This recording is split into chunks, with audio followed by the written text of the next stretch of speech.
텐공방 뉴스. 자, 오늘 준비하신 내용 들어보겠습니다.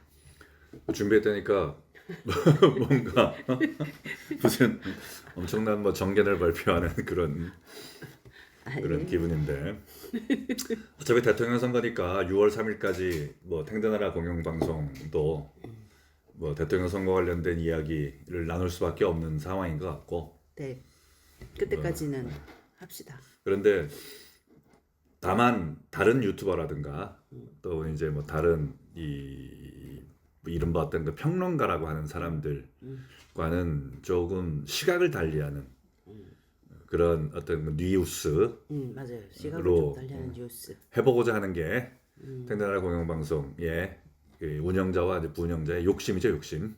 또 어떤 그 희망 사항이고, 어쨌든 그런 관점에서 좀 들어봐 주셨으면 좋겠다라는 생각을 해봅니다. 새로운 시각이기도 하고, 우리 탱자나라 공영방송은 우리 대한민국을 살아가는 건전한 시민으로서 박근혜 대통령 탄핵에 대한 부당성을 알리고 그거에 대한 연구를 계속하면서 우리가 우리의 소명으로 생각하고, 앞으로 지금은 대선이기 때문에 이런 뉴스를 하고 있는데, 앞으로 박근혜 대통령에 대한 내용들 더 연구조사 지금 공부 많이 하고 있습니다. 우리가 하고 싶은 것이 있습니다. 그 계속 해나가도록 하겠습니다. 그렇습니다. 그런 의미에서 이재명의 국민행복시대. 이재명이 어떻게 국민행복시대를 말할 수 있어? 자기 그 입으로. 근데 이재명이, 나는 진짜 저는 당황스러운 게, 국민행복시대라는 말을 입에 담았다는 것 자체가 나는 사실은 당황스러운데, 그러니까 이재명이 뭐라고 그랬냐면은 자기가 이제 대통령 후보가 되면서 갈등과 대결로 얼룩진 구시대의 문을 닫고 국민 대통합으로 희망과 사랑이 넘치는 국민행복시대를 열겠다고 그랬다고. 그러니까 국민행복이 뭔지를 모르는 거야. 왜 국민행복이란 말을 썼는지조차, 아마 이거 연설문 써준 사람이 국민행복이란 말을 쓴 것 같은데, 연설문 메시지를 작성한 놈도 국민행복이 뭔지를 모르고, 그 메시지를 읽은 이재명이 또 국민행복이 뭔지를 모르고. 근데 그래, 국민행복시, 박근혜 대통령의 국민행복시대도 사람들이 창조경제가 뭔지 모르듯이 박근혜 대통령이 하고자 하는 국민행복시대, 그것도 모르는 사람이 99.99%일 거라고 생각해요. 아니, 그거는 모르는 사람이 80%고 대부분이고, 그거를 오인하는 사람, 뭐 국가주의다 내지는 국가가 어떻게 국민을 행복에 해줄 수 있느냐, 자유에 대한 개념이 없다, 이런 식으로 말하는 지식인들도 있었어요. 그러니까 이게 사실은 박근혜 대통령의 국민행복시대라는 게 대한민국의 어떤 이제 새로운 모멘텀을 만들기 위한 패러다임 시프트였단 말이야. 박근혜 대통령은 그 패러다임을 시프트한, 대한민국의 이제 70년에 넘는 역사를 이어왔던 하나의 어떤 패러다임에서 이제 다른 패러다임으로 대한민국이 이제 바뀌어야 된다라는 패러다임 시프트를 한 거라고. 그런 의미에서 국민행복시대를 얘기를 했는데, 이재명은 국민행복시대가 뭔지를 모르고 이 말이 좋으니까 그냥 쓴 거야. 그러면서 통합을 통해서 국민행복시대를 열겠다고 그랬다고. 그러니까 국민통합으로 국민행복이래. 근데 우리가 국민통합하면 생각나는 유명한 사람 있잖아. 문재인. 맞아. 문재인이가 진짜. 우리가 잘 아는 국민통합 선언문이 있어. 이 선언문만큼, 국민통합 선언문요? 자기 대통령 취임사에서, 문재인이가 대통령 취임사에서 국민통합을 선언했죠. 오늘부터 저는 국민 모두의 대통령이 되겠습니다. 진짜 뻔뻔하다. 저를 지지하지 않았던 국민 한 분 한 분도 저의 국민이고 우리 국민으로 섬기겠습니다. 저는 감히 약속드립니다. 2017년 5월 10일 이날은 진정한 국민통합이 시작된 날로 역사에 기록될 것입니다. 국민통합 선언문이지. 정말. 근데 이날은 사실 이 2017년 5월 10일 이날은 진정으로 국민 갈라치기가 시작된 날로 역사에 기록됐어.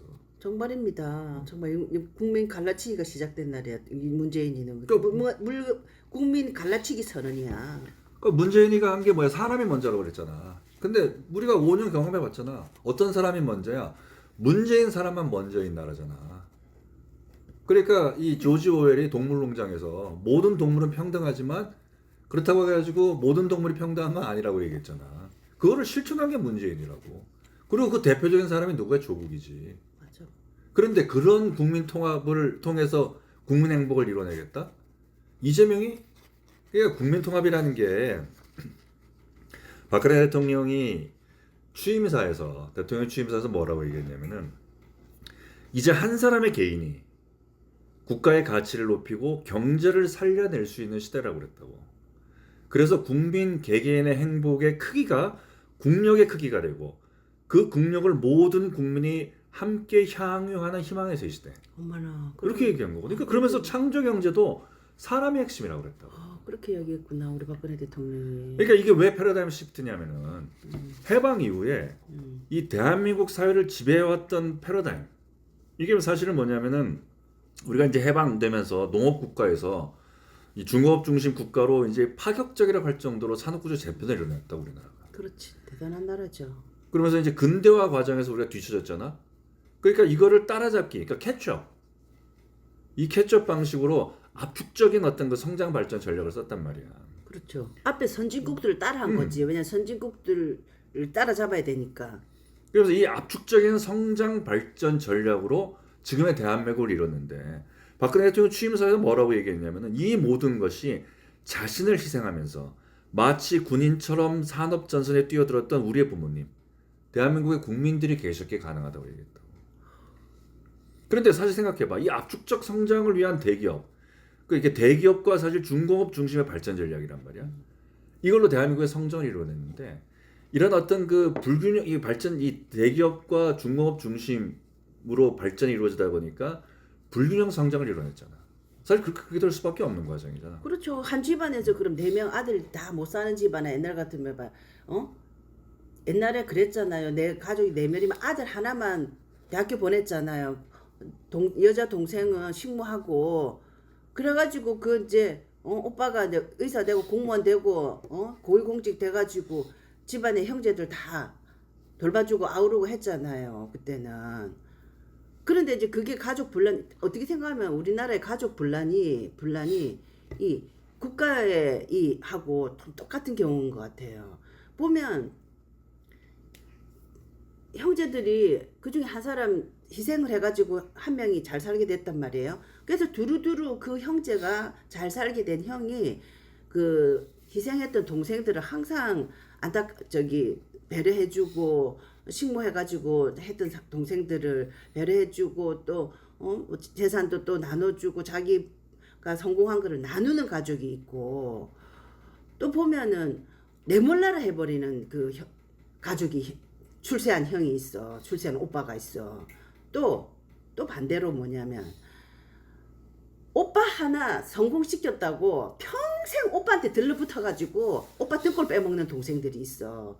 아니 동생들도 봉제공장 가가지고 열심히 일해가지고 또 식모하다가 뭐 식모해서 그럼 식모 다음에 자기가 또 다른 자기 기술 개발해가지고 중산층이 된 동생들이 얼마나 많아요 지금.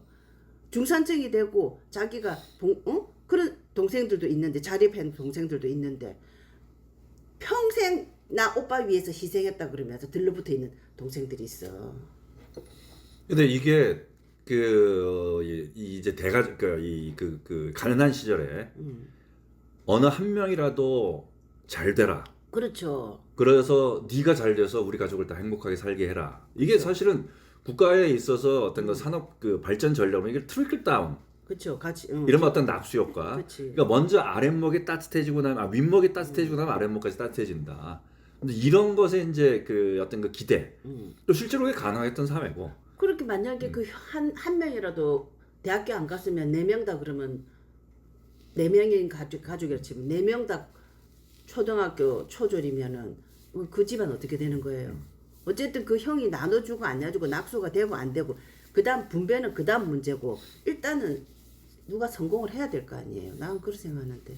그러니까 그렇게 생각하지 않는 사람도 상당히 많이 있는 건 사실이지만 그래가지고 뭐 영남 중심의 어떤 그 발전 전략, 맞아. 그 다음에 어떤 그 이 노동자들, 농민들을 수탈해가지고 맞아. 어떤 그 저렴한 어떤 그 쌀값으로 해가지고 뭐 산업 발전을 이뤄냈다. 그러니까요. 뭐 어떤 그렇게 또 비판하는 사람들이 있고 그렇지만 어쨌든 하나의 대한민국의 선택했던 발전 전략이었단 말이에요. 그러니까요. 그리고 이거는 대한민국이 그동안 어떤 그 근대화 과정 속에서 또 산업화 과정 속에 뒤처졌기 때문에 앞서가던 사람들을 따라잡기 위해서는 불가피했던 전략이었던 거죠. 이런 어떤 그러니까요. 이 저기 뭐죠 그 대기업, 그 다음에 어떤 그 중공업 중심의 어떤 이 경제 발전 이런 전략 자체는. 근데 어쨌든 이제 더 이상 그것이 먹히지 않는 이 지금까지 그래서 대한민국 사회가 그 해방 그 독립 이후에 건국 이후에 대한민국 사회를 지배해왔던 패러다임이 발전 국가 전략이었다면은 이제는 대한민국 사회는 국민 행복이라는 패러다임을 전환해야 된다. 그래서 국민의 삶의 질을 높여서 모든 국민이 행복한 대한민국을 만드는 것. 그렇기 때문에 한 사람의 개인이 국가의 가치를 높이고 경제를 살려낼 수 있는 시대적인 변화. 이런 변화 속에서 어떤 학교를 나왔든 어떤 직업을 가졌든 자기의 꿈을 꿀 수 있고 열심히 노력하면 그 꿈을 이룰 수 있는 나라. 그래서 우리나라 어느 지역에 살든 자기의 꿈을 꿀 수 있고 열심히 노력하면 그 꿈을 이룰 수 있는 사회. 이런 사회를 만들겠다. 그게 박근혜 대통령이 이게 그 국민 이야기한 행복 시대인 국민 거란 행복 시대, 거지. 취임식 때 한 얘기라는 얘기. 정말 맞는 얘기인데. 그러니까 이제는 패러다임을 국가가 아니라 국민으로 봐야 된다. 그리고 한 사람 한 사람의 개인. 그러니까 창조 경제. 그리고 문화 융성. 이게 이제 국민 행복 시대의 게 어떤 그 전제가 되는 거란 말이지. 근데 이재명의 국민 행복 시대는 그런 얘기가 하나도 없잖아. 그 도대체 무슨 국민 행복인지 모르는 거지. 이재명 국민 행복 시대는 뭐 설명이 있어? 없어. 그들은 설명이 없어. 그냥 통합해가지고. 이제 뭐 국민 통합으로 국민 행복한 시대를 열겠다. 희망과 사랑이 넘치는. 야, 그러니까 국민 행복 한 번 박근혜 대통령이 취임사에서 얘기한 국민 행복 시대 그거에 대한 거 한 번만 다시. 이제 한 사람의 개인이 국가의 가치를 높이고 경제를 살려낼 수 있는 시대입니다. 국민 개개인의 행복의 크기가 국력의 크기가 되고 그 국력을 모든 국민이 함께 향유하는 희망의 새 시대. 이게 국민 행복 시대라고. 여기에 대해서 우리가 다시 한번 그래서 국민 행복 시대를 열기 위해서 박근혜 대통령이 그 생애 전주기에 걸쳐 가지고 생애 주경 복지 제도를 어떻게 이제 그 디자인하고 설계했는지, 그 다음에 이 산업 우리나라 이제 산업 구조도 어떤 한 사람 한 사람의 어떤 그 창의력, 그다음에 창조력이 중심이 되는 창조 경제로 왜 나가려고 했는지, 그러면서 왜 문화 융성이라는 것 자체를 이제 나아갈 바의 어떤 그 산업의 어떤 키워드로 잡았는지. 국민 행복 시대에 대한 거를 박근혜 대통령이 죄송합니다. 역시 지적 수준이 박근혜 대통령이 못 따라가니까 국민들이 그 국민 행복 시대 지금 우리 운영자님 하나하나 설명을 해주니까 좀 더 확실하게 되는데, 이 취임사 읽었을 때는 바로 이해가 되는 수준이 아닌 것 같아요. 우리 국민 수준이.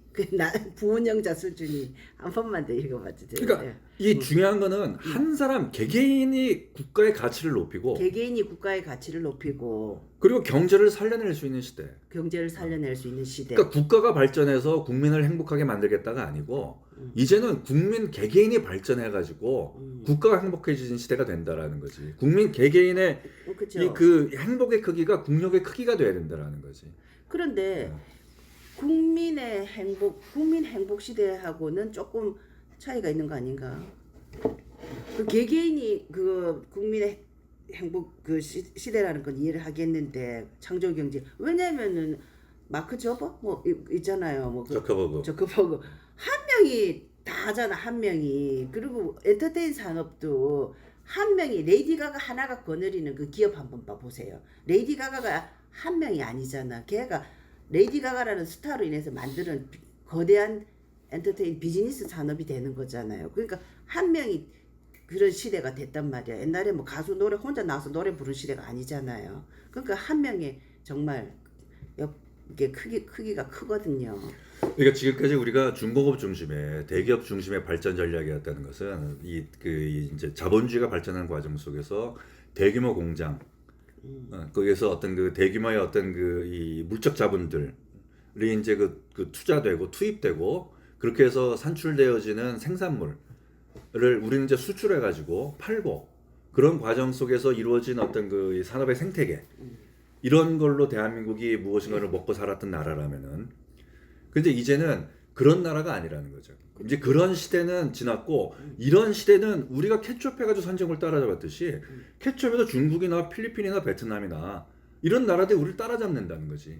그럼 우리는 무엇인가 이제 새로운 어떤 그 이 성장의 모멘텀을 찾아야 되는 거고, 근데 성장의 모멘텀을 찾는 게 단순히 어떤 그 산업 구조를 뭐 서비스 산업에도 그냥 뭐 제조업 산업에서 서비스 부문을 이전한다라는 그런 수준의 것만이 아니라, 국민 한 사람 한 사람의 어떤 그 이걸 핵심으로 놓고 그 핵심인 한 사람 한 사람의 어떤 능력과 어떤 그 가치를 최대화시켜냈을 때 그랬을 때 우리가 국민이 행복한 시대를 만들게 되는 거고 이런 국민들이 행복한 총합이 이제 국가의 어떤 이 국가 행복의 국가 발전의 어떤 크기가 된다.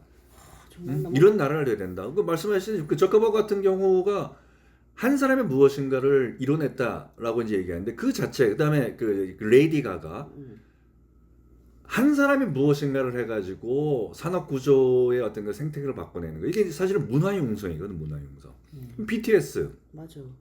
그다음에 예컨대 뭐 빅뱅 몇 명이잖아. 근데 이 몇 명이라는 어떤 그 문화를 통해 가지고 창출되는 새로운 어떤 그 맞아. 생태계가 또 얼마나 많아요. 맞아요. 그런데 우리나라 같은 경우에 사실은 그 이 박근혜 대통령이 취임하기 전인가 후인가 했는데 그 즈음에 한국 한예종에 나왔던 한국예술종합학교라는 대한민국에서 사실은 가장 그렇지. 최고의 학교잖아. 예술 학교죠. 그 학교에 나와서 구성작가가 됐던 사람이 굶어 죽었잖아. 그 굶어 죽은 사건이 있었다고. 맞아. 그때 그런 얘기 했어. 그래가지고 그때 뭐 제일 처음 앞장서 달려갔던 게 누구냐면 김미화야. 그래가지고 뭐 이게 뭐 이 그 정책이 잘못됐니 뭐가 문제니 뭐 한참 떠들었는데 가장 잘못된 건 뭐냐면은 그렇게 해서 하나의 생태계를 이루었는데 그 창출된 거기서 창출된 부의 99% 지들이 가져가잖아. 그러니까는요. 나머지 1% 갖고 나눠 먹다 보니까 어떻게 돼? 한예종 나온 구성작가 굶어 죽는 사회가 된 거야. 그 지금도 넷플릭스에서 무슨 뭐 드라마를 만든다라고 하면은 주인공 한 사람의 1회당 출연료가 몇 억이잖아. 그러니까. 그런 과정에서 나머지는 맞아요. 최저 생계비도 못 받는 어떤 그 일당을 받으면서 살아나가고 있다고요. 아니 심지어 배우들도 마찬가지야. 매일 나오는 배우들만 나오지. 황정민이 도대체 영화를 몇 개를 찍어. 아니 그좀 골고루 나눠가지고 기회를 좀 가지면 안 돼? 근데 걔네들은 요즘 세상 그렇지가 않아요. 그러니까 이 문화 융성이라는 것 자체도 그런 의미에서의 문화 융성이라는 게 아니었다고.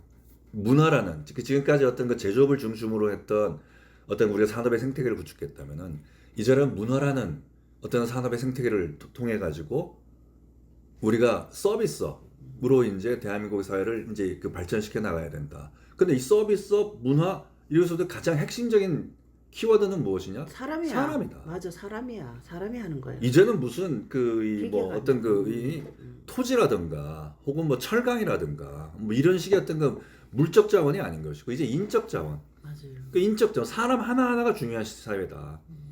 그 한 개개인들이 창의력을 극대화시킬 수 있도록 하고 한 개개인이 성공하는 것이 다 모인 것이 이제 국가의 모이면 이제 이게 국가 행복의 큰 반대되는 됩니다. 거지. 국가가 주도하는 게 아니고 개인이 주도하는 국가의 그런 게 되는 거지. 근데 그런 과정에서 소외되고 도태되는 사람들이 있잖아. 그러니까는 그러니까 어느 지역에 사는 것에 따라 가지고 내가 어느 지역에 태어났냐에 따라 가지고 나의 어떤 앞으로의 삶이 완전히 바뀌고 있는 사회라고 지금. 맞아요. 내가 아니 자기 뭐 자기 젊은 애들 너 어디 사냐 강남 사냐 그거랑 차이가 있잖아요. 그리고 너 어디 사냐? 저는 뭐 부산 살아요. 너는 마산 살아요. 저는 광주 살아요. 저는 뭐 전주 살아요. 저는 군산 살아요. 맞아요. 이런 친구들이 그 속에서 전부 다 서로 올라가려고 하는 거잖아. 그리고 요새는 정말 사는 지역과 그거에 따라서 막 사분오열 다 찢어져가지고 어떤 내가 어디 산다면 딱 특정화돼 있어. 만약에 내가 뭐 서울에서도 강북에 산다 그러면 강북에 뭐 안 좋은데 뭐 미아리 근처 산다 그러면 집이 이렇고 예전에는 그렇게까지 그거를 그러지 않았던 것 같은데 뭐 강남 사는 애, 뭐 어디 사는 애 다 이런 식으로 진짜 사회가 좀 그렇게 된 것 같아. 그러니까 태어난 지역에 따라 가지고 태어날 때 내가 어느 지역에 태어났다는 이유로 나의 경쟁력 자체가 서울에서 특히 서울에서 강남에 태어난 아이들의 경쟁력과 엄청난 차별을 갖고 시작한다고. 그러니까요. 출발 그러니까 어느 지역에서 태어났든 간에 어떤 꿈을 꾸든 간에 그 꿈을 이룰 수 있게 하겠다. 세상에. 그리고 그 꿈에도 뒤처지는 사람들을 위해 가지고 생애 주기형 어떤 복지 제도를 완성시켜내겠다. 그렇게 얘기한 게 박근혜 국민행복시대였는데 이재명은 도대체 무슨 의미로 국민행복시대를 열겠다고 얘기했는지 모르겠어. 박근혜 대통령의 국민행복시대가 지금 취임식에서 참 디테일하게 얘기를 했다. 디테일하게 얘기했었지. 참 디테일하게 얘기했는데 사람들은 그냥 선동적인 얘기 있죠. 그런 것만 귀에 들어오지 그런 구체적이고 실제적인 얘기를 그 듣고 이해하는 그 수준이 안 되는 것 그러니까 같아. 문재인이가 대통령 취임사에서 떠들었던 거나 음, 윤석열이가 대통령 취임사에서 떠들었던 거랑 정말 그런 박근혜 시대의 어떤 그 대통령 연설에서 취임해서 떠들었던 거랑 그 지금 발언했던 거랑은 완전히 차이가 있는 거지. 그러니까 던지는 메시지 어떤 메시지를 던질 것이냐. 그러니까 이 메시지를 왜 던지느냐. 그러니까 그다음에 어떻게 할 것이냐. 이런 게 대한 게 이게 있어야 되는 건데 그러니까 얘네들 선언만 하거든. 그러니까 뭐 안 되지 그런데. 그 근데 맞아. 어쨌든 이재명이 앞으로 국민행복시대를 어떻게 열려고 하는지 그거를 한번 이제 이제 보면서 또 이제 계속 그에 대해서 이제 우리가 그 평가를 하고 분석을 하고 또 논의를 해야겠죠. 네 그렇군요. 아 박근혜 누구냐 이재명이가 국민행복시대 해서 참 황당했는데 그리고 뭐 뜬금없었는데 그런 상황에서 박근혜 대통령이 국민행복시대에 대한 내용을 다시 한번 이제 듣고 또 이제 들어보고 숙지해 보니까 참 박근혜 대통령이 연구도 많이 하고 공부도 많이 하고 정말 바른 비전을 갖고 있었구나 이런 생각이 듭니다.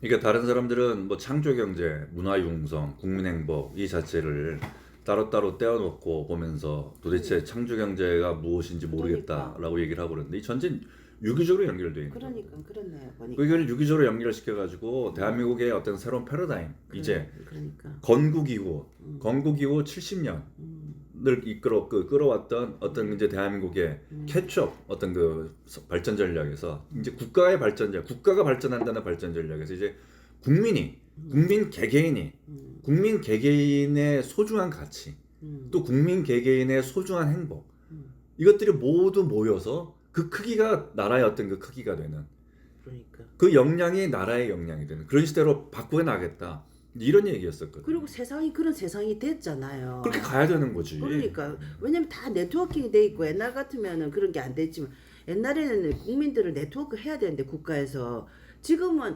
개개인들이 지금 세계 시민들이 다 네트워크 돼 있어 이미. 그러니까 거기서 뭔가 창조적인 거 창의적인 게 딱 나오면은 순식간에 퍼져 나가잖아요. 옛날하고는 다른 세상이죠. 근데 여기서 아까 그 마크 저커버그 얘기를 하셨는데 그 조금은 다른 게 지금은 그 빅테크가 지배하는 시대가 돼버렸는데 지금 박근혜 대통령이 얘기했던 이 그러니까. 창조경제는 그런 의미에서의 창조경제가 그러니까 아니에요. 박근혜 대통령이 얘기했던 그런 거는 제가 보면은 그런 빅테크에 독식하는 세계가 아니고 어떻게 생각하면 숨은 인재들을 끌어내가지고 우리 지금 유튜브라는 그런 채널을 통해가지고 요리 아줌마들이나 숨은 인재들이 얼마나 많이 나와요. 아니 그 홍진경 유튜브가 더 재밌어 KBS MBC보다. 그러니까 이 이재명은 그 국부 펀드를 통해서 엔디비아를 만들어내겠다라고 얘기하는데 이건 이재명의 발상인 거고. 근데 박근혜 대통령의 발상은 그러니까. 한 사람이 그 어렸을 때부터 어떤 교육을 받고 자기가 갖고 있는 키, 능력, 노력, 열정, 재능을 어떻게 그러니까 국가에서 훈련시켜 나가면서 그 했을 때 그 개인이 어떻게 엔디비아를 만들어낼 수 있느냐 이 과정을 얘기한 거고. 그러니까 박근혜 대통령은 또 그렇게 국민 개개인의 총력을 이끌어내려면 모두가 평등하고 모두에게 기회를 줘야 되거든요. 지금 모두에게 기회를 줘야 될 그런 거를 박근혜 대통령 하려고 그런 건데 지금은 기회를 차단하잖아요. 자기끼리 해먹으려고. 아 이게 너무 오늘 네. 어쨌든 그렇습니다. 네, 또 어쨌든 다음번에 우리 박근혜 대통령의 국민 행복 시대 이 개념 왜냐하면 박근혜 대통령이 했기 때문에 뭐 그걸 한다기보다는 정말 아이디어나 그 비전이 너무 좋거든요. 박근혜 대통령이 하는 그러니까 아쉬움이 큰 게 그거죠. 어. 2013년에 이제 대통령 취임해서 지금 이제 12년이 지났는데 그 과정 속에서 문재인이 5년이 있었고 윤석열이 3년이 있었는데 근데 이런 이 그 국민 행복 시대라는 패러다임 시프트를 통해 가지고 만약에 그 대한민국 사회가 여기에 대해서 치열하게 논의하고 그러니까. 또 어떤 그 이 저희 교육부터 시작해 가지고 맞아요. 이게 이 어떤 그 우리가 문화 뭐 등등의 어떤 그다음에 그 이 생애 주기의 어떤 그 복지 이런 것들을 논의를 해가지고 해나갔으면은 또 우리나라 또 어떻게 또 나아가는 사회가 됐을까? 지금 사실은 개개인의 어떤 그 개인기에 의존하는데 예를 들면 축구의 손흥민, 피겨 스케이팅의 김연아, 그 다음에 뭐 어떤 뭐 이 배드민턴에 뭐 안지영이가 그 친구 이름은 잘 기억을 못 하겠는데 어쨌든 이번에 그 파리올림픽에서 금메달 땄던 친구들 또 박찬욱 감독 뭐 이런 사람들이 어떻게 나타나는지를 우리가 모르잖아. 그렇게 맞아요. 그냥 왜냐면 이 사람 한 사람 개인이 어떤 천재성을 가지고 나타난 거라고. 만약에 손흥민이 어렸을 때 독일을 유학을 가지 않았다면 또 누가 이강인이 어렸을 때 그 뭐 저기 뭐 유럽으로 유학을 가지 않았다면 과연 손흥민이 됐겠냐? 안 됐을 것 같아요. 이런 얘기를 하는데 김연아 같은 경우에도 또 맞아. 그 자기 수영의 엄마가- 박태환 같은 경우에도 맞아. 누가 서포트 한국에서 훈련하지 않았잖아. 캐나다 가서 하고 호주에 가서 하고. 어쨌든 그렇습니다. 그리고 다음에 또 한번 얘기를 합시다. 너무 비전이 좋고 우리가 앞으로도 그걸 연구해가지고 적용을 시켜야 된다고 봐요. 우리나라는 지금 살 길을 찾아야 되거든. 대한민국이 지금 맨날 이렇게 옛날 그 패러다임을 가지고 옛날 걸 가지고 해봤자 답이 안 나오는 것 같아요. 근데 박근혜 대통령의 이 비전 이걸 가지고 국가가 다시 역동적으로 움직이면은 국민 개개인들이 얼마나 열심히 일하고 왜냐면은 열심히 일하면은 성과가 있으니까 어쨌든 여기까지만 하고 네. 그다음에 이제 똥당 얘기를 또 이재명 얘기를 했으면 똥당 얘기를 안 할 수가 똥당 없는데. 요즘 진짜 완전 똥 같아. 김문수의 운명. 아니 거기 김문수도 지금 뭐 5.18 찬양했더라고 보니까. 아니 5.18 찬양 안 하는 애들이 아무도 없어요 거기에. 근데 5.18을 이게 찬양을 지금 얘네들은 할 수밖에 없는 그런 이제 상황이 돼갖고 있는데 일단 저기 뭐지 그 단일화하라고 그러는데 한덕수랑 근데 김문수가 지금 좀 이 벤치를 놓고 있는 중이죠 지금. 근데 사실 보면은 이 시간은 사실 김문수 편이야. 그래도 벌떼같이 붙어가지고 근데 김문수가 되나 뭐 한덕수가 되나 뭐 5.18 찬양하고 또 막 똑같을 것 같아요. 맞아요. 저도 그래서 김문수 씨가 되거나 한덕수 씨가 되거나 뭐 또 상관없을 이제 것 뭐 또 같아요. 해가지고 이낙연이 되거나 아니면 또 그러니까요. 이준석이 되거나 상관이 없는데 똑같은 것 같아요. 그래도 이 얘기는 하고 싶어. 똥당이 너무나 비겁한 거야. 어차피 용병을 끌어들여가지고 선거를 치렀잖아 지금까지. 뭐 자기들이 뭐 어떤 뭐 새로운 어떤 그 우파의 주체 만들어낼 만한 능력도 없고 또 뭐 이 저놈이 좀 뭔가 클 것 같다라고 하면은 그냥 바로 짓밟아 버리고 뭐 이런 놈들 그러면서 자기의 어떤 그 기득권 이권만 어떤 그 이 내가 유지하면 된다. 이게 대한민국의 어떤 그 우파라는 어떤 우파의 지도부 집단들의 어떤 그 사고 방식인 거잖아. 그러니까 결국은 뭐 선거 치르려고 그러면은 뭐 용병을 끌어들여야 되는 거잖아. 그런데 용병을 지금까지 끌어들였을 때도 예를 들면은 박근혜 대통령을 탄핵한다면서 그런 과정에서 얘네들이 반기문이라는 용병을 끌어들이려고 했잖아. 근데 그땐 얘네들이 그래도 나가서 바른미래당이라는 당이라도 만들었다고. 맞아. 맞아요. 그 다음에 윤석열이라는 용병을 끌어들였을 때는 윤석열 그래도 입당이라도 시켰잖아. 맞아요, 진짜. 그 똥당 후보라고 했잖아. 근데 지금은 그것도 없어. 자기들끼리 왜 도대체 그럼 그 말을 하지 말았어야지. 단일화 어떤 그 경쟁에 참여할 후보 선출대라고 했어야지. 맞아. 국민 대통령 후보 하지 말고 단일화 후보 선출 대회로 해야지 정말. 지금 한덕수한테 입당을 한 말도 못 꺼내잖아. 정말. 진짜. 지금 뭐 당이 아무리 콩 까는 당이고 뭐 어차피 콩 까는 당이었잖아. 야 한덕수는 지금이라도 입당해라. 입당해가지고 맞아. 지금 우리끼리 어떤 그런 뭐 경선을 치러보자. 그것도 아니잖아. 한덕수는 밖에 떡하니 앉아 있는데 자기들이 당 대통령 후보 뽑아놓고 너 빨리 여론조사 해가지고 저 한덕수 빨리 그 대통령 만들게. 진짜 내 입당도 안 했는데 단일한다고 저 난리네. 입당을 시켜가지고 단일화 해야 되는 거 아니에요? 아니 그게 윤석열이 그렇게 했잖아. 지금 그렇게도 못하고 있는 거야. 진짜. 한덕수는 똥당 후보로 자기가 대통령 선거를 치르고 싶진 않은데 똥당의 조직과 똥당의 돈은 필요하거든. 한덕수 진짜 비겁하다. 정말. 윤석열보다 더하네 진짜.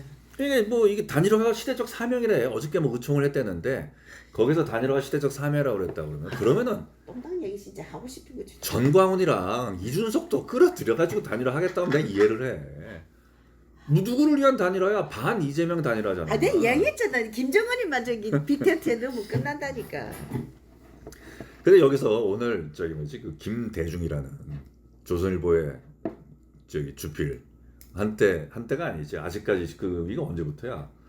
그러니까 뭐 김영삼 때부터니까 대한민국의 몇십 년. 김영삼 훨씬 이전부터지. 그 사람 박정희 100살 때부터. 아니에요? 100살? 뭐 대한민국 우파의 이데올로그를 자처하는 이 사람이 또 아주 충격적인 발언을 했는데 한 가지 제안을 한다고 그러면서 김문수랑 한덕수가 형식은 단일화를 하되 실질적으로는 이원화해가지고 두 사람의 장점을 결합하는 단일화를 해라. 그게 무슨 말이야?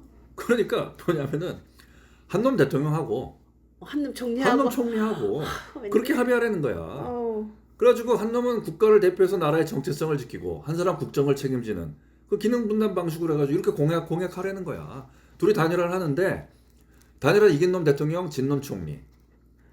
혹은 뭐 진 놈 대통령, 이긴 놈 총리. 근데 정치 공학은 굉장히 어? 뛰어나다. 문제는 뭐냐면은 이게 보수를 통합하는 순기능일 수 있다. 그리고 나 아니면 안 된다. 대통령 아니면 안 하겠다라는 생각을 버려야 한다. 이게 보수의 대의다. 아니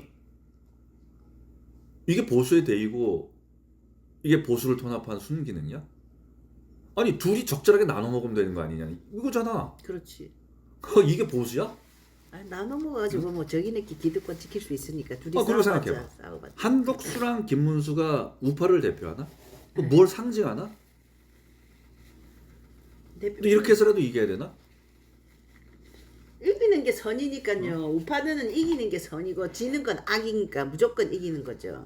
이게 근데 사실 보면은 이런 둘이서 적절하게 나눠 먹어라라고 할 수 있는 가장 한덕수랑 김문수 같은 사람은 워낙 살아온 삶의 궤적도 틀리고 맞아.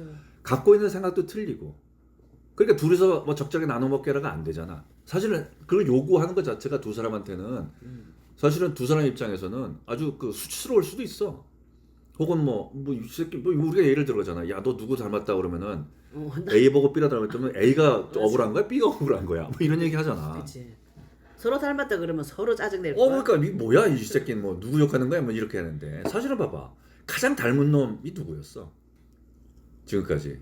그러면 윤석열이랑 한동훈이잖아. 그치 맞아. 둘이서 그렇게 가장 닮은 놈이었는데 닮은 놈이 나눠 먹기가 됐냐고. 닮은 놈 나눠 먹기 안 됐고 이 닮은 놈 갖다가 서로 갈라치게 먹은 게 누구야? 김대중이잖아. 조선일보고.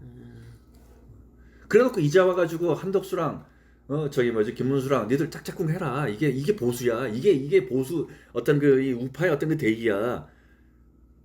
이게 이런 식으로 어떤 공작적인 거지. 선거를 바라보는. 근데 요즘 갑자기 그런 생각이 드는 게 현실의 세계에서는 있잖아요. 우리가 이 진짜 어떻게 생각하면 방구석에서 선을 추구하지만 그리고 어떤 것에도 우리가 개입돼 있지 않기 때문에 나는 뭐 똥당 저기도 아니고 뭐 민주당 당원도 아니고 어떤 이해관계에서 떠난 사람들은 그거를 객관적으로 바라볼 수 있고 할 수 있잖아요. 이해관계에 떠나 있으니까. 근데 어느 소속에 들어간 사람들은 만약에 뭐 국민의힘에서 생계를 유지하는 사람 그런 사람들은 객관적인 시각으로 될 수가 없다 보니까 그리고 그 객관적인 시각으로 될 수도 없고 자기 생존과 연결돼 있으니까 그렇기 때문에 대한민국의 우파들은 어떤 우리가 자식들을 키울 때도 어떻게 사느냐가 중요하다. 바로 살아야 되고 하나님의 뜻에 맞게 살아야 되고 우리가 약자들을 돌봐야 되고 하는 그런 가치지향적인 삶을 사는 게 아니고 내가 당장 청소부를 하더라도 남의 해 끼치지 않고 바르게 살면 그 하나님 보시기에 좋았다. 이렇게 우리가 살아야 되는데 우리 이 하늘 아래 세상은 뭐예요? 김혜영이가 맨날 그런 소리 하니까 나 진짜 이재명이 마누라 있죠. 막 욕설하는 거 있죠. 자기 조카한테 너 뭐 숙모한테 이런 메시지를 보내면 돼? 내가 길거리에 노숙자야? 내가 길거리에 누워있는 노숙자야? 막 이래요. 그러니까 내가 노숙자 뭐 길거리 노숙자야? 막 이러면서 소리를 질러요. 그건 무슨 얘기야? 노숙자한테는 함부로 해도 된다는 얘기잖아요. 김혜경이 사고가 그런 거야. 이재명이가 그 와이프 노숙자한테는 함부로 노숙자라도 하여튼 그렇단 말이에요. 그러니까 우리 사회가 김대중 지금 주필이 그렇게 이야기하는 게 뭐냐면 바르게 살고 우리가 정당한 일을 하고 내가 지금 현재 가난하든 부자든 배우든 못 배우든 우리가 옛날에는 다 미국에서 그 시절에는 선교사들도 그렇고 그렇잖아요. 지향하는 가치가 그런 거였잖아요. 그러니까는 우리가 그냥 아무한테도 함부로 하대하고 이렇지가 않은 세상이었는데 이제는 세상이 그러니까 자식 교육도 다 그렇잖아요. 공부 무조건 출세하는 게 선이고 성공하는 게 선이고 실패하면 악인 거야 무조건.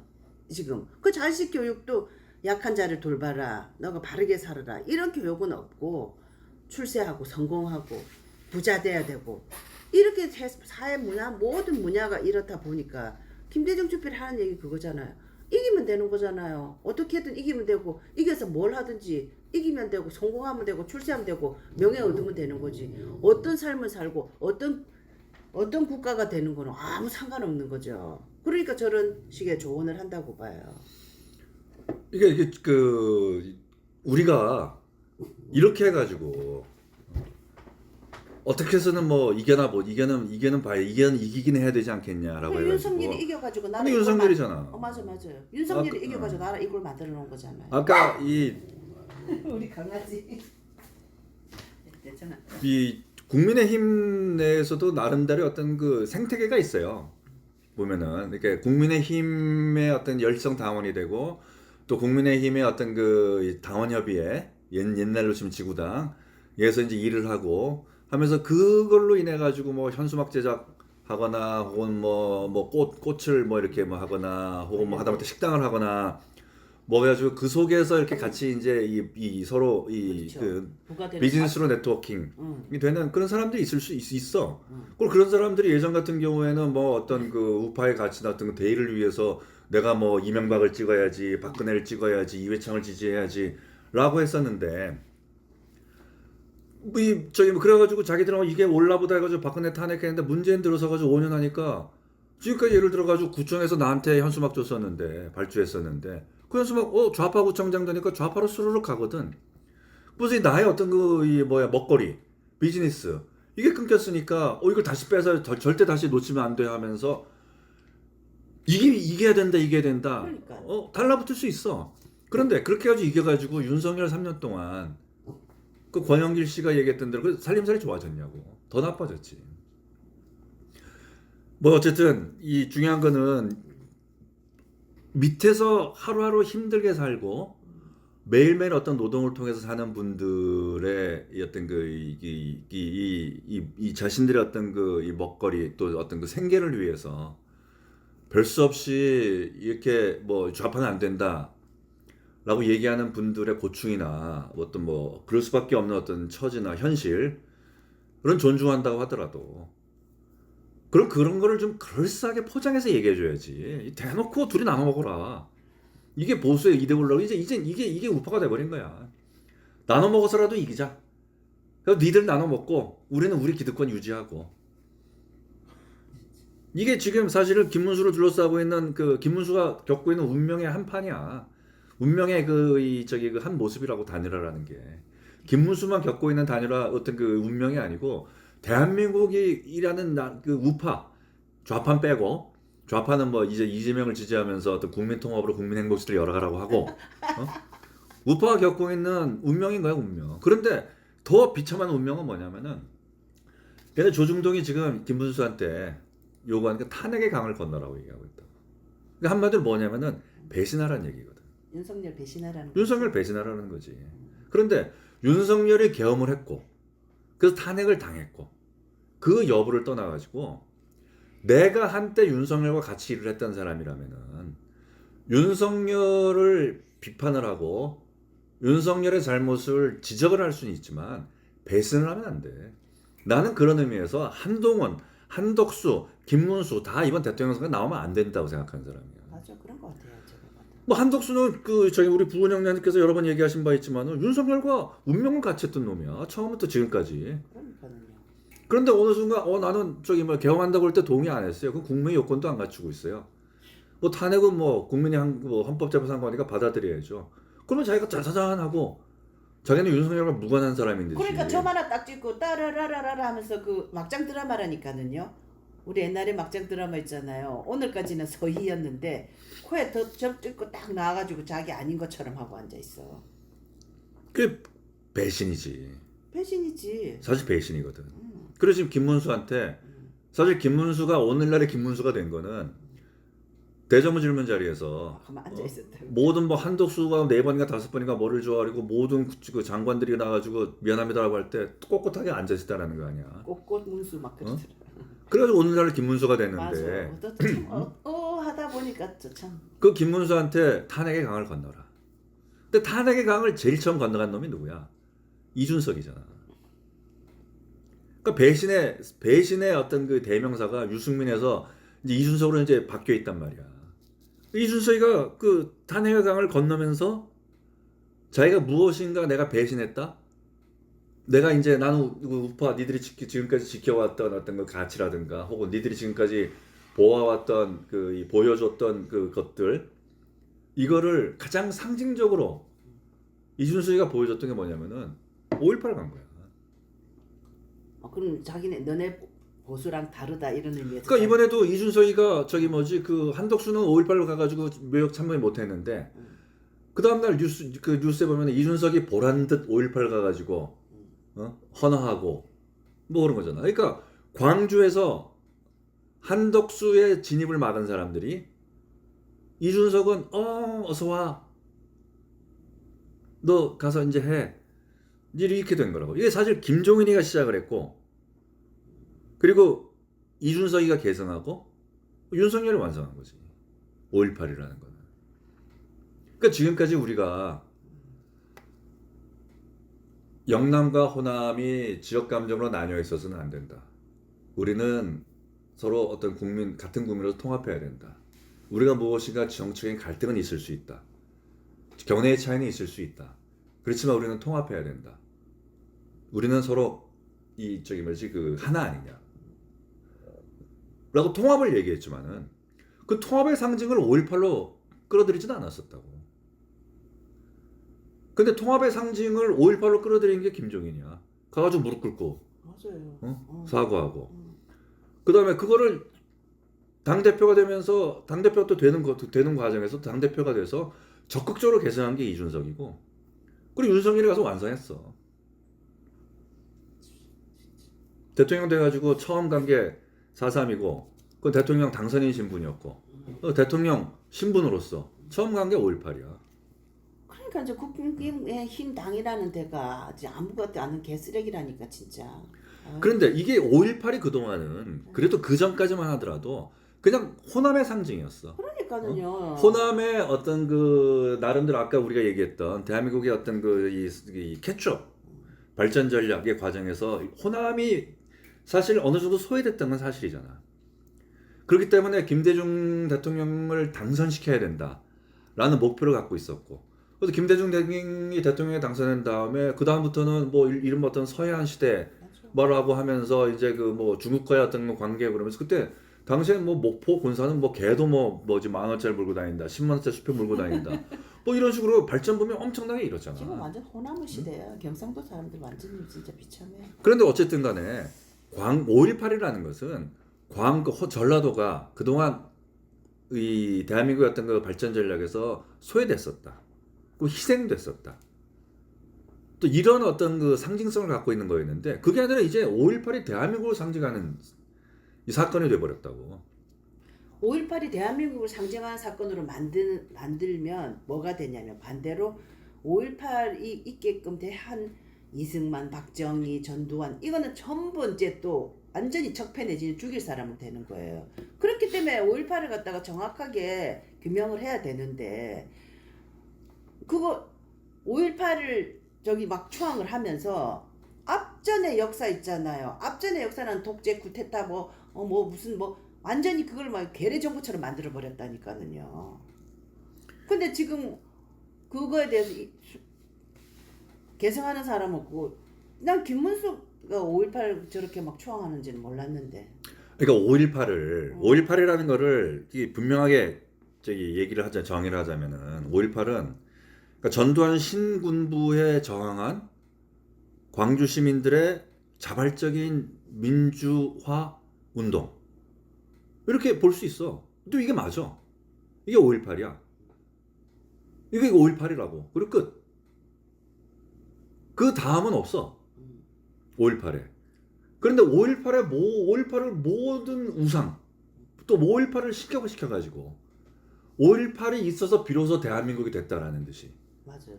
5.18이 있어서 무엇인가 대한민국의 미래가 있다는 듯이, 5.18이 있어서 민주화가 됐고 우리나라가 선진국이 됐다는 얘기야. 뭐 그런 식의 것이. 근데 그건 아니라는 거지. 당연하죠. 말도 안 되는 소리죠.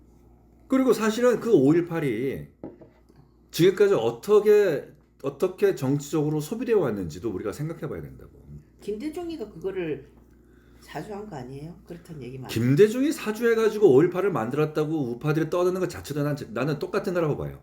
김대중이 사주해서 5.18을 또 만들었다라는 생각이랑 그 주장이랑 북한군이 들어와가지고 북한의 간첩들이 들어와서 5.18을 만들었다는 주장은 나 똑같다고 봐. 그런 식으로 역사를 자꾸 해석하고 바라보려고 하니까 우파가 역사 전쟁에서 지는 거야. 사실은 사실대로 인정을 해야 된다고. 5.18은 전두환 신군부가 저항한 광주 시민들의 자발적인 민주화 운동이야. 이게 역사적인 팩트야. 여기에 갑자기 뭐 북한군이 들어오고 여기에 뭐 김대중이가 뭐 사주를 하고 했다는 발언 있잖아. 이게 우파의 어떤 그 천박한 지적 수준과 천박한 역사 인식을 보여주는 거라고. 그런 식으로 떠드니까 뭐 다른 거 진실을 얘기해도 안 먹히는 거야. 근데 다만 5.18이 그들을 어떻게 소비되었는가는 우리가 맹장하게 따져봐야 된다고. 그러니까는요. 김대중이가 그걸 이용을 했잖아요. 5.18은 김대중이 이용한 걸 떠나가지고 첫째 5.18을 기점으로 해가지고 대한민국의 이른바 어떤 그 사회운동, 혁명운동한 사람들이 반미라는 혁명 이념을 내세우기 시작했어. 그 다음에 5.18을 기점으로 해가지고 5.18에서 어쨌든 간에 무기고를 탈취해가지고 쿠데타 계엄군과 어떤 총격전을 벌였잖아. 그렇지. 그런 과정에서 많은 사람들이 뭐 군인이든 민간인이든 광주 시민들이 희생당한 게 사실이고, 그 5.18을 통해 가지고 혁명 투쟁의 방법으로서 무장봉기라는 게 대한민국의 어떤 그 혁명운동 세력들이 5.18을 그런 식으로 해석해냈다고. 그러면서 5.18 하고 떠들기 시작했던 거야. 그리고 김대중, 그 5.18의 성과를 가장 정식으로 극대화시켜 가지고 그 성과를 따먹은 게 김대중이지. 그러니까 김대중은 5.18의 성과를 누구보다도 알차게 따먹은 놈이지. 그래서 5.18을 김대중이 만들었다고 하는 건 본말이 전도된 일이지. 근데 난 이 대목에서 광주 시민들한테 묻고 싶은 거야. 아까 얘기했잖아. 광주 시민들이 신군부의 그 계엄, 또 신군부의 어떤 쿠데타에 저항해가지고 광주 시민들이 자발적으로 벌여낸 민주화 운동이라고.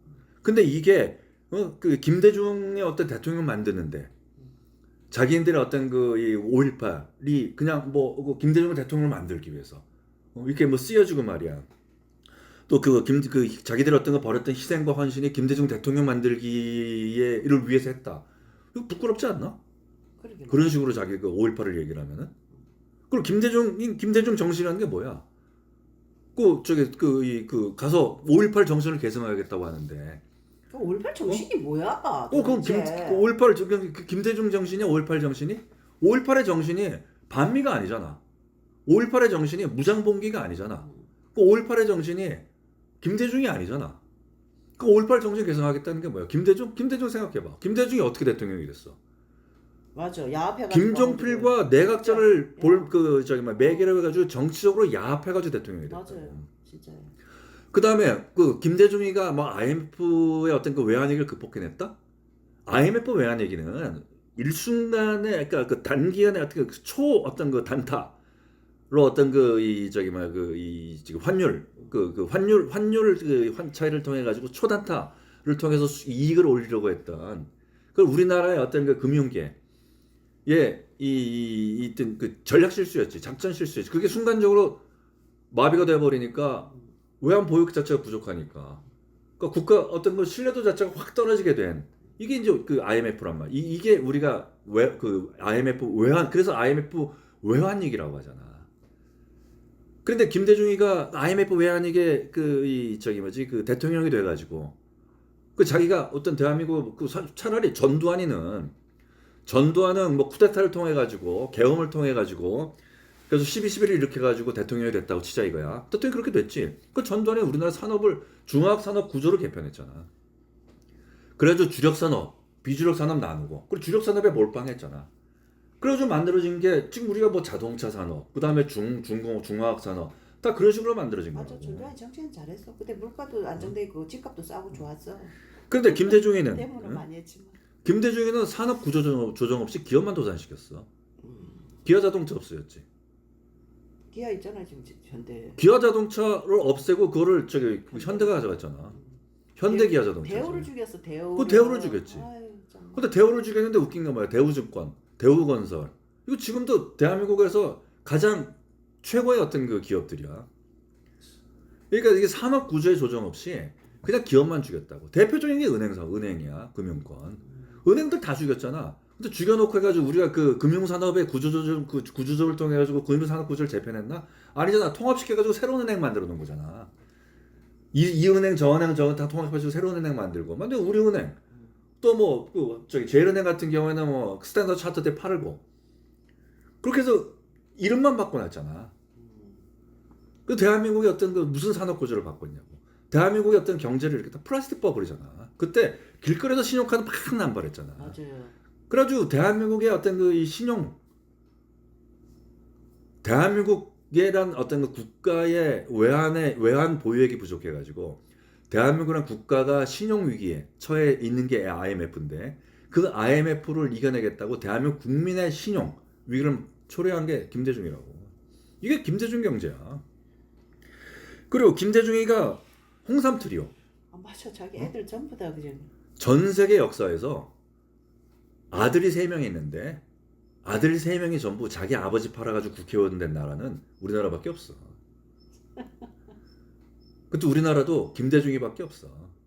그리고 그 아들 셋이 전부 뇌물, 이권청 딱 해가지고 전부 구속됐어. 그래 그렇게 자기네들은 부끄러운 그거면서 이해찬이 하는 소리 들어봐요. 뭐 지난번에 이해찬이가 뭐 민주당의 DNA래잖아. 자기는 이승만 뭐 걸어놓을 사진은 있지만 우리는 뭐 자기네들은 훌륭하다고 또 하잖아요. 무슨 짓을 해도 자기네들은 훌륭하니까. 웃기잖아. 그리고 이제는 또 남은 재산 가지고 아들끼리 또 싸우고 있잖아. 맞아요. 아유, 이게 김대중이야. 김대중 그리고 비자금 있잖아. 비자금 1억 달러. 김대중이 돈 엄청 많이 챙겼어. 김대중이 노벨 평화상 받았잖아. 너 노벨 평화상을 어떻게 해서 받았어? 김대중 비자금은 왜 그럼 조사를 안 해서 그거 해가지고 박근혜 때하고 이명박 때 다 알고 있었는데 그걸로 정리를 왜 못해요? 그거는 모르겠습니다. 나는 김대중 비자금에 대해서는 그 실체에 대해서 몰라요? 저는 모릅니다. 월간 조선에 나오는데 그거 맞는 것 같은데 어쨌든 몰라. 그다음에 월간 조선에 나왔다고 해가지고 모든 게 사실이라고 는 생각하지 않기 왜냐면 때문에 수표가 딱 있잖아요. 내가 조사를 해보고 거기에 대해 연구를 해보지 않았기 때문에 거기에 대해서는 나는 모르겠고 중요한 거는 김대중이가 비자금이 얼마인지 여부가 중요한 게 아니라 김대중이는 현대를 통해 가지고 대북 송금 4억 5천만 달러 그거 해가지고 그래서 김정은 만나고 그래서 만나고 노벨 평화상 받은 거 아니야. 그래서 그 현대를 통해 가지고 북한에 전달된 4억 5천만 달러 어떻게 쓰였어? 김정은은 핵무기 개발한 데 쓰인 거 아니야. 맞아요. 그렇게 노벨 평화상 받은 게 김대중이야. 또 그런 김대중 정신을 뭘 계승할 거야? 근데 김대중 정신 노무현 정신 그나 실체가 뭔지 모르겠어. 근데 그거를 홍준표 노무현의 길을 걷겠다 그러죠. 홍준표조차. 그러니까 홍준표도 노무현처럼 하겠다는. 아유 진짜. 지금 이 순간 진짜 아유. 대한민국 우파라는 사람들이 계승하게 될 게 김대중 정신이고 노무현 정신이냐? 아유 그러니까 우파가 망해야 된다니까. 저건 우파도 아니고 저게 요번에 저기에서 완전 망해야 돼. 없어져야 돼. 국민의힘은. 그래서 지난번에 우리가 이 대한민국 우파라는 집단은 6.25 전쟁, 한국 전쟁에 이름조차 못 붙이고 있다. 이게 대한민국 우파라는 자들의 어떤 그 이 한심한 실태다라고 얘기했었잖아요. 지금 사실 보면은 대한민국 우파가 사실은 가장 자신 있게 이거는 우리의 성과야 라고 내세울 수 있는 게 뭐냐면은 사실은 1987년의 6월 항쟁이야. 이건 대한민국의 건국 이래 대한민국이 만들어낸 어떤 그 이 저기 모든 성과, 그러니까 이 축적돼서 발현된 게 그리고 가장 현명한 방식으로 발현된 게 1987년 6월이라고. 그런 것 같다 정말. 맞아요. 그러니까 산업화와 민주화 다 이뤄내고 이제 딱 나가는 길인데.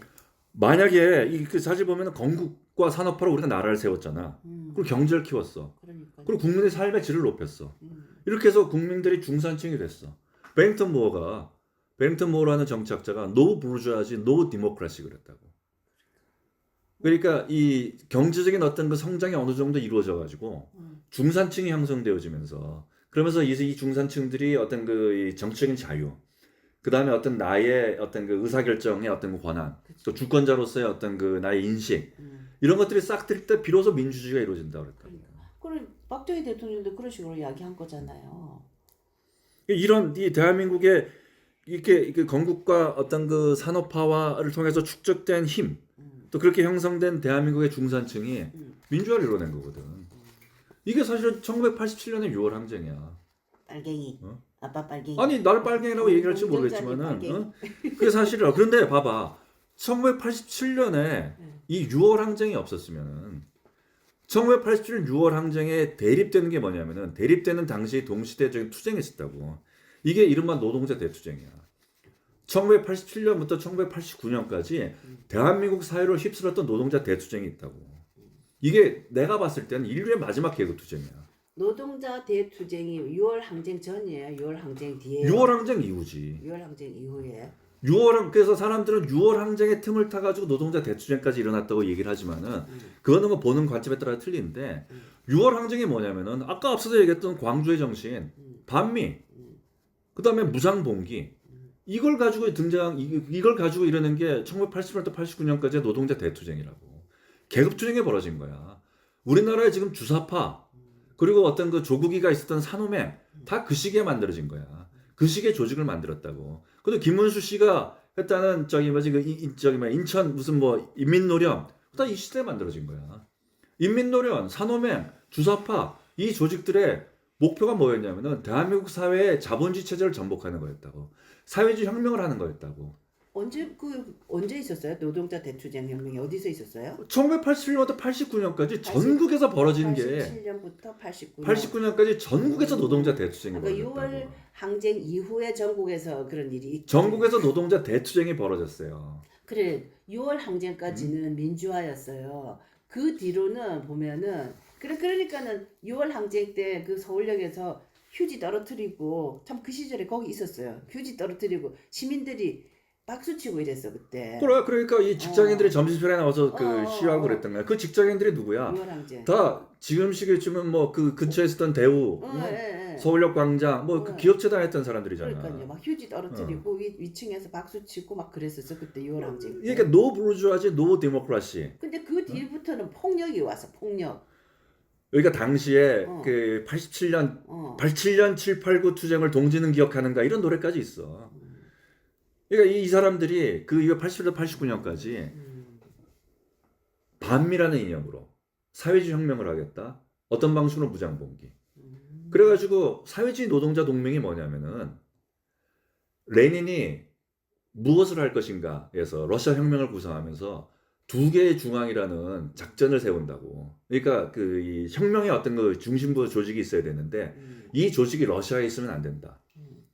이 조직이 어디에 있어야 되느냐? 가장 안전한 곳에 있으면서 러시아에서의 어떤 그 무장 투쟁을 지도하고 또 어떤 그 이념적으로 조직적으로 교육시키고 해야 된다라고 했다고. 그게 두 개의 중앙이에요. 중앙이 러시아라는 본토엔 실천, 집행 조직이 있는 거고 혁명의 어떤 그 전략 전술을 짜는 진짜로 어떤 지도부는 그래서 런던에 있었던 거야.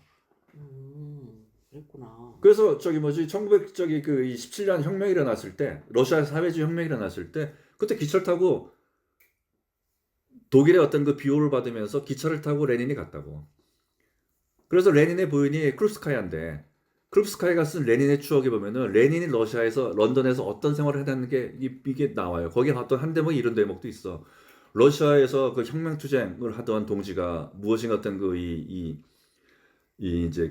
작전 뭐 앞으로 이제 어떻게 할 것인가를 이제 그 듣기 위해서 런던의 어떤 그 혁명 조직을 그 본부를 방문했는데 레닌을 비롯한 사람들이 트럼프를 하고 낮술을 먹고 있는 사실을 보고 충격을 받았다. 이런 내용도 나와. 얘네들도 우리나라 586도 마찬가지잖아. 뭐 혁명한다 하면서 놀기만 놀잖아. 그 5.18 그 자기들이 얘기했던 5.18 그때 그 여자애들이 가가지고 뭐 그 룸살롱 가가지고 뭐 술 마시고 말이야. 그러니까는요. 그럼 어찌됐든 간에 당시의 모든 이 우리나라의 어떤 그 혁명 조직들, 사회주의 혁명을 하겠다. 그리고 이게 그런데 그 민족 민중이냐, 민족 민주냐, 뭐 이렇게 해가지고 그 조직이 나눴을 따름이지. 당시에 어떤 그 노동자 대투쟁, 이런 계급 투쟁이 벌어졌었다고. 우리는 모르는데 우리 일반 시민들은 그냥 살았는데 다 그냥 끝났으니까 모르는 거지. 이게 왜 그 계급 투쟁이 무산되어졌는가? 이게 1986월 항쟁이 있었기 때문에 무산된 거거든. 그러니까 이런 어떤 그 위대한 성과 있잖아. 응? 그 위대한 성과를 왜 우파가 여기에 대해서 아무 고민 없이 그거는 뭐 이 전부 586들이 다 그 성과를 따먹고 있잖아. 어. 그러니까 우리가 한국 전쟁에 대해서도 우리가 이름조차 못 붙이듯이 1987년의 6월 항쟁에 대해서도 우리가 이름조차 못 붙이고 있는 거야. 뭐 왜 이름조차 못 붙이냐면은 한편으로는 전두환에 대한 그러니까는요. 전두환을 우리가 버릴 수가 없잖아. 이런 거 있잖아. 그러니까 그러면 전두환을 못 버린다 치더라도 그럼 노태우는 뭐야? 그 시기에 대한 역사를 우리가 우파가 해석을 못 해내고 있는 거야. 우리가 공과 과는 우리가 구분을 해야 된다라고 얘기하면서도 전두환과 노태우 시대를 그냥 끌어안고 있는 거야. 우파가. 전두환이 한 분명히 위대한 업적이 있지. 노태우가 한 분명한 위대한 업적이 있지. 하지만 전두환과 노태우가 어떻게 권력을 장악했는가? 또 그런 과정 속에서 얼마나 많은 우리의 어떤 그 자유가 억압되고 눌려졌는가에 대해서는 분명하게 우리가 인정을 해야 된다고. 그런데 난 또 웃기는 게 그거야. 그 시절에 어떤 그 내라는 그 쿠데타에서 전두환 욕하는 사람들이 윤석열 개혁에 대해서는 또 뭐 그냥 뭐 그럴 뭐 개몽령에다 또 이러고 떠들고 있어. 아 정말 어렵다. 어려운 문제네. 오늘 아침부터 왜 이렇게 어려운 문제를 얘기를 했습니까? 근데 이게 어려운 게 아니고, 복잡해. 그러니까 단순하게 얘기하면은 5.18에 대해서 우파가 다시 한번 생각해 보라는 거지. 어느 순간 하다가 김종인이가 판을 깔고 이준석이가 계승하고 윤석열이가 완성했는데 5.18에 대해서 우리가 5.18의 무엇 또 5.18이 뭔데 5.18을 왜 이걸 얘기를 해보자는 거지. 분명히 5.18은 전두환 신군부의 어떤 그 계엄이나 쿠데타 또 억압적 어떤 그 통치에 대해서 저항한 광주 시민들의 자발적인 민주화 운동이야. 이건 맞아. 근데 그때 광주에서만 이런 일이 벌어진 게 아니야. 맞죠. 광주만 이런 거 아니고 뭐 다른 데서도 막 그때 전두환한테 반대 많이 했어. 근데 안타깝게도 걔네들은 근데 광주에서는 무장을 해가지고 저기 폭력 사태가 일어났잖아요. 광주에서는 안타깝게도 광주에서는. 희생자가 벌어진 거지. 누가 먼저 발포를 했느냐? 희생자가 발생하기도 전에 광주에서는 자기네 국민 시민들이 무장을 했잖아. 계엄군이 와서 무장을 했으니까 그 전에 계엄군이 와서 무장을 했지. 글쎄. 근데 중요한 건 뭐냐면은 무장을 했어. 그 무장을 보고 무기고를 탈주해서 무장을 했단 말이야. 그 광주 시민들이 무기고를 탈주해서 무장을 하면서 계엄군에 저항했던 그 현장을 보면서 바스티유 감옥의 습격을 상상해내고 그리고 그 바스티유 감옥에서 벌어진 프랑스 대혁명을 상상해내가지고 그거를 광주에 대입시켜서 5월 광주는 이렇다라고 떠드는 게 대한민국의 좌파란 말이야. 그러니까는요. 그 대한민국의 좌파들이 5.18을 그런 식으로 소비하고 있다고. 맞아. 그러면서 그 전까지 미국은 우리나라를 원조한 우리의 어떤 그 우방이고 대한민국의 그 어떤 그 북한의 또 공산주의 어떤 그 위협으로부터 대한민국을 지켜낸 우리의 맹방이고 그 다음에 대한민국의 경제를 원조해가지고 오늘날 대한민국의 어떤 근대화 산업화를 일으킨 우리의 친구였는데 어느 순간 미 제국주의가 돼 있는 거야. 그 미 제국주의의 어떤 그 가혹한 어떤 그 식민지 통치로부터 우리는 해방돼야 된다. 라고 나서 일어나기 시작한 게 주사파야. 그러니까 산호맹이고. 그러니까는 진짜 586들은 5.18 가지고 진짜 완전 한몫하는 거다. 계속 그 뿌리다. 그 뿌리. 5.18을 통해 가지고 자기들이 어떤 정치로 세력화했고 그러니까 그다음에 그 5.18을 자기들이 정치로 소비하면서 자기들이 지금 대한민국 사회의 지배 권력이 된 거야. 맞아요. 대세를 장악해 버렸어. 5.18을 이용해 가지고. 그 중간 매개가 김대중이었던 거고. 그러니까요. 김대중. 그러니까 5.18을 정확하게 다시 평가하고 5.18에 대해서 사실은 사실대로 거짓은 거짓대로 명명백백하게 그거를 해야 되는데 저래 우파들이 맨날 5.18 하면 엎드려가지고 똑같이 엎드려가지고 우파도 아니지 5.18 하면은 그냥 이제 4.3까지 가서 조아리고 그냥 무슨 신사 참배 하듯이 가가지고 하잖아요. 그러니까 5.18을 지금 우상화하고 있다고. 그러니까는요. 5.18을 신격화되어 있다고. 그러면 우리가 해야 될 일이 뭐야? 5.18에서 허구성, 5.18에 덧치워진 어떤 우상, 신격화 이걸 걷어내야지. 그 5.18로 봐야 되는 거야, 5.18로. 근데 그런 건 하나 없이 가가지고 묘비 붙잡고, 뭐 묘비 닦고, 뭐 눈물 흘리고 그럼 끝이야? 그래 이준석이도 뭐 한 분 한 분에게 뭐 손편지를 했다 뭐 맨날 그 짓이야. 아 근데 김문수 아저씨는 좀 다르게 할 생각은 없나? 없는 거지. 이게 대한민국 우파한 거야. 이재명이는 국민 통합, 국민 행복이 뭔지도 모르면서 국민 행복을 떠들고 있는 이런 와중에 우파는 야 니들끼리 짝짝도 해먹어. 이게 단일화지 뭐야. 이게 우파야. 이러고 있고 그러는 와중에 광주 5.18 이거는 뭐 헌법 정신에 넣겠다 이런 얘기는 하고 있고. 근데 이런 추세로 나가면 5.18 헌법 정신에 넣을 것 같아요. 아니 5.18을 헌법 정신에 넣는 순간 대한민국은 끝나는 거지 뭐. 대한민국은 공화국이 아니지. 대한민국은 자유국가가 아니지. 그런 얘기를 한번 한 적이 있었는데 미국의 헌법 전문, 프랑스의 헌법 전문, 영국은 헌법이 없지. 독일의 헌법 전문을 보면은 그 나라가 프랑스 같은 경우에도 1789년 자기들이 그렇게 하는 프랑스 혁명 이 헌법 전문에 없어. 그러게. 그런데 중국은 시진핑 시대까지 헌법 전문에 있어. 그리고 저기 뭐지 그 북한은 뭐 진짜로 민족의 태양이란 말이 헌법 전문에 들어가 있어. 그러니까 우리는 그 중국과 북한 같은 전체주의 국가가 되는 거야. 헌법 전문에 무엇에 대해서는 토를 달지 말라. 이의를 제기하지 말라. 그 국민의 사상의 자유, 표현의 자유 이걸 억압하는 것이 헌법 전문에 들어가 있는 거야. 맞아. 그리고 5.18이 헌법 전문에 들어가면 공화주의 우리나라는 대한민국은 자유민주주의 국가가 아니지. 자유민주공화국이 아니다. 대한민국은 전체 국가가 되는 거지. 그러니까 전체주의가 되는 거다. 왜냐면 그 자체가 이제 한쪽의 그것만을 이야기하는 거. 그러니까 그 전체 국가가 되기 위해서 좌파 오렌지와 우파 오렌지가 지금 서로 간에 짝짝꿍 하고 있는 거야. 그 현장을 우리가 지금 목격하고 있는 거야. 우리 박근혜 대통령 탄핵 때부터 해가지고 너무 목격하기 싫고 우리나라 너무 싫어요 진짜 박근혜 대통령. 왜냐면 박근혜 대통령 탄핵되기 전까지 박근혜 대통령 시대도 좋았고 우리 일반 세상을 살아가는 국민들은 참 잘 살았거든. 어떻게 생각하면 뭐 이데올로거든 데모도 하고 뭐 사상투쟁도 하고 뭐 노동자 혁명도 하고 그런 거 하고 살았는지 모르겠지만 우리 일반을 그냥 살아가는 그냥 민초들은 아니 그냥 학교 나와가지고 뭐 물론 그 살아가는데 어려움이 있을 수도 있지만 어려움이 있어도 봐봐요. 이재명이 공장에 다녔다.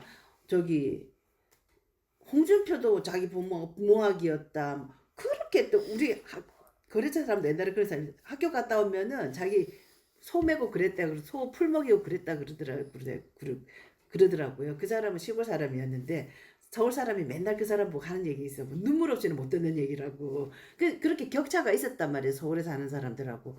그렇지만 시골에 학교 갔다 와가지고 풀 먹이고 했던 그 사람도 다 대기업에 취직해가지고 삼성에 다니면서 다 중산층이 됐거든요. 그러니까 우리 같은 사람들은 그냥 잘 살았어요. 열심히 공부하고 열심히 직장 다니고 해가지고 그리고 우리나라가 한참 성장할 때 수출하고 다닐 때 외국 애들이 엄청 부러워했어요. 특히 홍콩 애들.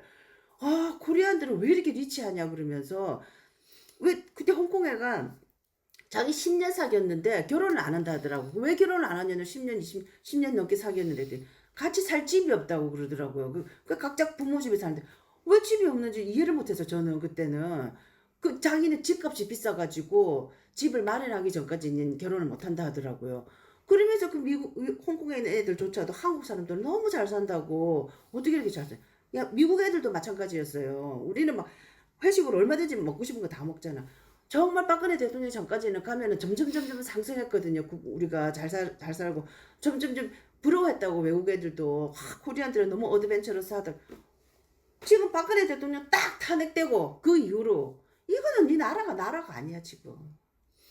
우리가 어떤 시대에 어떤 사건들을 봤을 때는 그 시대가 어떠한 사회, 어떠한 그 시대 현실이 어땠는가를 놓고 봐야 되는데 우리가 예컨대 미국의 어떤 그 대통령 조지 워싱턴을 얘기하면서 에이 노예주의자, 노예 찬성한 사람 이렇게 얘기 안 하잖아. 우리가 예를 들어 가지고 세종대왕 얘기하면서 에이 국민의 어떤 그 주권을 무시한 자, 그러니까 말이에요. 인권을 모르는 자 이렇게 얘기 안 하잖아. 그러니까 말이에요. 예를 들면 그런 거거든. 그 전태일 열사. 나는 전태일이라는 사람을 높게 평가해요. 또 그 사람이 어떤 빨갱이. 그 운명자 빨갱이. 처해 있는 상황 속에서 자신의 최선을 다했다고 생각해. 자기 자신은 자기랑 같이 공장에 다니고 있는 우리 미신공들이 얼마나 힘들게 일하고 있는가. 그 이 사람들을 위해서 조금이라도 뭔가 보탬이 돼주고 싶은데 나에게는 근로기준법을 가르쳐줄 사람이 한 명도 없구나. 그러면서 어떤 그 현실에 있어서 자기 나름대로 뭔가 노력을 했는데 안 되고 하니까 절망하고 하여튼 그 어떤 안타까운 마음, 순수한 열정 그것이 자기 자신을 분신에까지 이르겠다고 생각해. 나는 그거에 대해서는 그 전태일이라는 분에 대해 아주 높게 평가해. 하지만 동시에 생각해봐야 될 거는 당시 대한민국 사회에서 청계천의 미신 공장에서 일하는 여성 근로자들은 지금으로 치면은 분당에 네이버, 카카오 맞아. 여기서 일하고 있는 어떤 그 IT 산업에 종사하고 있는 우리 저기 뭐야 그 지식 노동자들 있잖아. 연봉 뭐 1억 2억씩 받는 그런 사람과 똑같은 존재야. 그러니까는요. 그게 지금 이런 식으로 지금 시대를 갖다가 넘어서 가지고 자꾸 이게 오도하는데 옛날에 그 봉제공장 사장이 시골에서 와가지고 쌀 가만히 들고 와가지고 취직시켜 달라고 그랬다는 거예요. 그러니까 이게 이런 현실은 그 보지도 않고 지금도 청계천에서 미싱을 했던 사람들은 얼마나 열악한 조건 속에 살았는가라는 것만 생각하고 그러고 있는데 사실 보면 선택받은 사람들이지. 대부분의 사람들은 집안에서 아까 우리 이훈 부부장님 얘기했잖아요. 농사 지으면서 또 이 저기 뭐지 그 힘들게 일하면서 오빠 뒷바라지하고 그런 걸로 끝났었다고. 아니면은 무작정 상경해가지고 맞아. 더 비참한 저기를 했을 그리고 아니면 식모. 그러니까 그 시대와 그런 상황을 봐야 되는 거지. 뭐 그냥 근데 그런 근데 그 시대와 그런 상황을 제대로 보게끔 제대로 볼 수 있게끔 만들어야 될 세력이 사람이 누구야? 그 우파잖아. 근데 그런 건 하나도 하지도 않고 5.18을 이렇게 신격화시키고 우상화시키면서 거기에 무릎을 꿇어버리고 너도 있다는 나도 거야. 가지고 진사참배야 그냥. 그러니까 그게 그 이유가 뭐야? 야 나눠 먹게 해가지고 임마 너 이기고 나 이기면 되는 거지. 우리 이기는 게 중요하잖아. 이런 탐욕 이게 이런 대한민국 우파가 그래서 제가 말씀드리는 거는 차라리 이재명이가 됐습니다. 대통령이 되면 여기까지 오늘 하시죠. 하여튼 이번 때 하여튼 나라가 잘 됐으면 좋겠습니다. 아멘. 아멘.